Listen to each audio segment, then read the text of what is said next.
तो हेलो दोस्तों, आप सभी का स्वागत है आपके अपने YouTube चैनल सरकारी नौजवान में। दोस्तों, आज हम लोग देखने वाले हैं प्रैक्टिस सेट नंबर 2, जो कि बेहद ही इंपॉर्टेंट रहने वाला है। देखिए दोस्तों, अगर आप लोगों ने प्रैक्टिस सेट नंबर 1 नहीं देखे होंगे तो जाके प्लेलिस्ट में देख लीजिएगा। ठीक है दोस्तों, तो चलिए दोस्तों, बिना देरी के हम लोग क्लास को स्टार्ट करेंगे।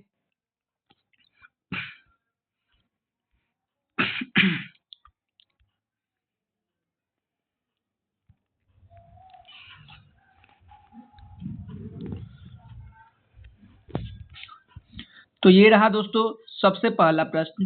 दोस्तों, सेट नंबर 2 है और सेट नंबर 2 का सबसे पहला प्रश्न है कि नवीन अपनी कक्षा में नीचे से 19वें और ऊपर से 18वें स्थान पर है, तो उसकी कक्षा में कितने विद्यार्थी हैं? बताइएगा दोस्तों। अगर इसका आंसर पता हो तो कमेंट बॉक्स में जरूर बताइएगा। चलिए इसका आंसर बता देते हैं। इसका ऑप्शन नंबर ए हो जाएगा। ठीक है दोस्तों, 36। चलिए आगे तो बढ़ते हैं, क्वेश्चन नंबर 2 पे चलते हैं। चलिए तो क्वेश्चन नंबर 2 कीजिएगा दोस्तों। नीचे दी गई 3 आकृतियां एक निश्चित तरीके के समान है, क्योंकि वे कुछ विशेषताएं साझा करती है। उस विकल्प का चयन कीजिए जो दी गई आकृतियों के समान विशेषताएं साझा करता है। चलिए बताइए इसका आंसर क्या होगा दोस्तों। तो इसका जो आंसर होगा दोस्तों, आपका ऑप्शन नंबर ए हो जाएगा। ठीक है, option number A is right हो जाएगा। चलिए तो हम आगे बढ़ते हैं।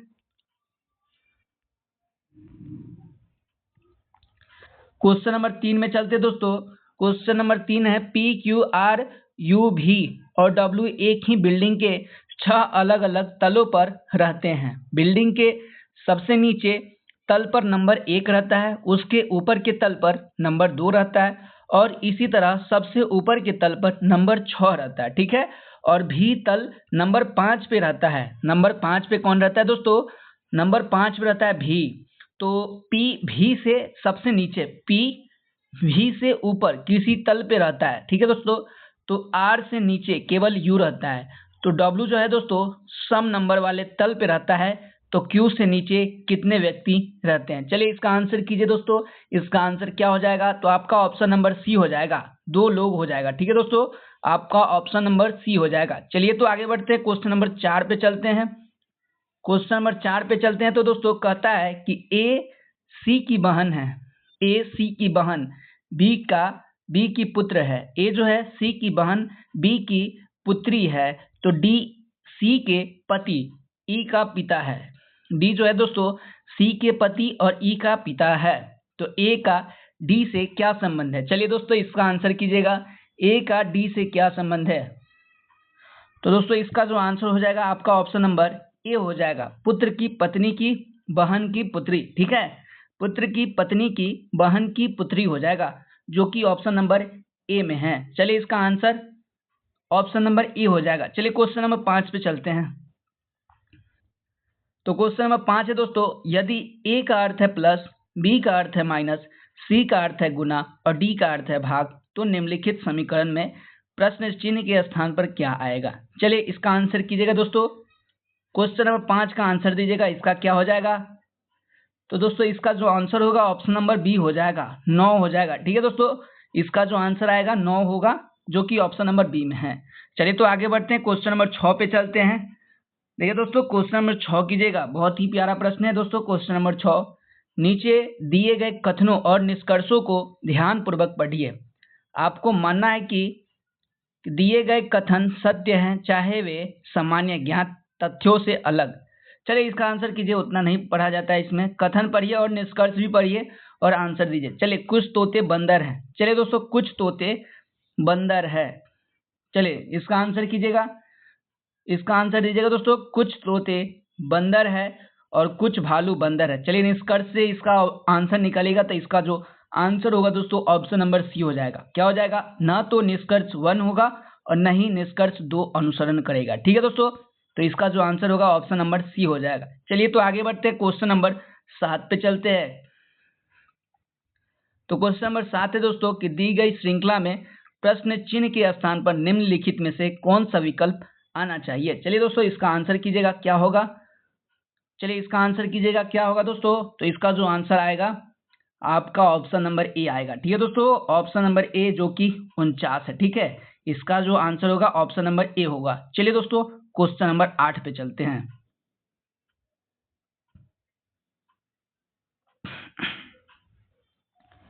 चलिए तो क्वेश्चन नंबर 8 कीजिएगा दोस्तों। सभी 36 व्यक्ति एक पंक्ति में ऊपर की ओर मुंह करके खड़े हैं। अमन बाएं छोर से 11वें स्थान पर है, जबकि प्रथा दाएं छोर से 12वें स्थान पर है। तो अमन और प्रथा के बीच कितने व्यक्ति हैं? चलिए क्वेश्चन नंबर 8 का आंसर दीजिएगा। तो इसका जो आंसर होगा दोस्तों ऑप्शन नंबर ए हो जाएगा। ठीक है, ऑप्शन नंबर ए हो जाएगा। चलिए आगे बढ़ते हैं, क्वेश्चन नंबर 9 पे चलते हैं। तो क्वेश्चन नंबर 9 क्या कहता है देख लीजिएगा। कहता है दोस्तों, निम्नलिखित में से कौन सा वेन आरेख निम्नलिखित वर्गों के बीच संबंध को बेहतर ढंग से दर्शाता है? चलिए इसको पढ़ के आंसर दीजिएगा। लेखाकार, लड़कियों, इंटरनेट उपभोक्ता। चलिए इसका आंसर कीजिएगा दोस्तों। इसका जो आंसर होगा ऑप्शन नंबर डी हो जाएगा। ठीक है, ऑप्शन नंबर डी हो जाएगा। चलिए तो क्वेश्चन नंबर 10 पे चलते हैं दोस्तों। क्वेश्चन नंबर 10 है कि नीचे एक ही पासे की 3 अलग अलग स्थितियां दर्शाई गई है। ठीक है, संख्या 3 को दर्शाने वाले फलक के विपरीत फलक पर कौन सी संख्या होगी? चलिए पासा का प्रश्न है दोस्तों, पासा बार बार पूछा जाता है। चलिए इसका आंसर कीजिएगा। क्वेश्चन नंबर 10 का आंसर कीजिएगा दोस्तों। तो इसका जो आंसर आएगा ऑप्शन नंबर ए में होगा। ठीक है, ऑप्शन नंबर बी, सॉरी दोस्तों, ऑप्शन नंबर बी इसका जो आंसर होगा ए का आएगा। ठीक है, चलिए तो हम आगे बढ़ते हैं, क्वेश्चन नंबर 11 पे चलते हैं। चलिए, एक नियत बल F 10 किलोग्राम द्रव्यमान के एक बक्से पर 2 सेकंड की अवधि के लिए कार्य करता है। यह वस्तु का वेग 6 मीटर प्रति सेकंड से बढ़ाकर 10 मीटर प्रति सेकंड कर देता है। तो कार्यरत बल F का परिमाण ज्ञात कीजिए। चलिए इसका आंसर कीजिएगा। इसका आंसर देने का कोशिश कीजिए दोस्तों, क्या हो जाएगा? तो इसका जो आंसर आएगा ऑप्शन नंबर डी हो जाएगा, 20 न्यूटन। ठीक है दोस्तों, इसका जो आंसर होगा 20 न्यूटन हो जाएगा। चलिए तो हम आगे बढ़ते हैं, क्वेश्चन नंबर 12 पे चलते हैं।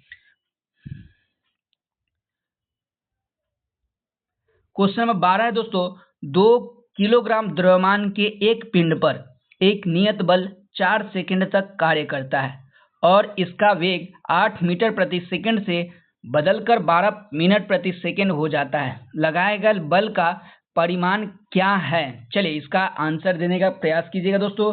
क्वेश्चन नंबर 12 का आंसर दीजिएगा। तो इसका जो आंसर आएगा ऑप्शन नंबर डी आ जाएगा। ठीक है, 2 न्यूटन, जो कि ऑप्शन नंबर डी में है। चलिए आगे बढ़ते हैं, क्वेश्चन नंबर 13 पे चलते हैं। तो क्वेश्चन नंबर 13 है दोस्तों, 2 वस्तुओं के बीच गुरुत्वाकर्षण बल डैश होता है। चलिए इसका आंसर देने का कोशिश कीजिएगा दोस्तों।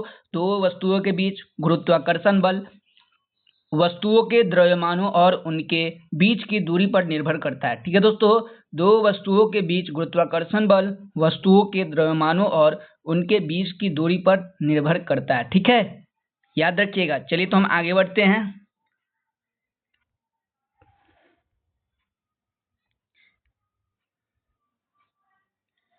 चलिए दोस्तों क्वेश्चन नंबर 14 देख लेते हैं।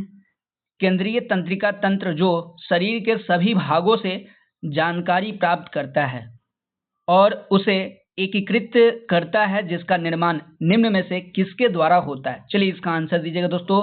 इसका आंसर दीजिएगा किसके द्वारा होता है कोशिका केंद्रीय तंत्रिका तंत्र। चलिए इसका क्वेश्चन नंबर 14 का आंसर दीजिएगा। तो इसका जो आंसर होगा दोस्तों ऑप्शन नंबर सी हो जाएगा, जिसमें मस्तिष्क और रीढ़ की हड्डियां होती है। ठीक है, चलिए क्वेश्चन नंबर 15 पे हम लोग चलते हैं, पढ़ लीजिएगा दोस्तों। चलिए क्वेश्चन नंबर 15 पे चलते हैं। कहता है कि निम्नलिखित में से कौन सा एक इनपुट डिवाइस नहीं है? चलिए इनपुट डिवाइस कौन नहीं है? तो इसमें माउस हो जाए, क्या होगा दोस्तों बताइए। निम्नलिखित में से कौन सा एक इनपुट डिवाइस नहीं है? चलिए तो इसका जो आंसर होगा स्पीकर हो जाएगा, जो कि ऑप्शन नंबर बी में है। ठीक है दोस्तों, ऑप्शन नंबर बी स्पीकर हो जाएगा। चलिए तो हम लोग आगे बढ़ते हैं, क्वेश्चन नंबर 16 पे चलते हैं। तो क्वेश्चन नंबर 16 दोस्तों, एक स्कूल में 26 शिक्षक है, गणित या भौतिकी पढ़ाते हैं। इनमें से 14 शिक्षक गणित पढ़ाते हैं और 6 शिक्षक भौतिकी और गणित दोनों पढ़ाते हैं। तो कितने शिक्षक केवल भौतिकी पढ़ाते हैं? चलिए इसका आंसर कीजिएगा दोस्तों। क्वेश्चन नंबर 16 का आंसर कीजिएगा। तो इसका जो आंसर आएगा दोस्तों आपका ऑप्शन नंबर ए आ जाएगा, 12। ठीक है, 12 शिक्षक हो जाएंगे जो कि भौतिकी पढ़ाते हैं, फिजिक्स पढ़ाते हैं। चलिए क्वेश्चन नंबर 17 पे चलते हैं। क्वेश्चन नंबर 17 है दोस्तों, ए और बी 2 स्वतंत्र घटना है। यदि पी ए बराबर है 0.4 है और पी बी बराबर है 0.6 है, तो पी ए या बी का मान क्या होगा।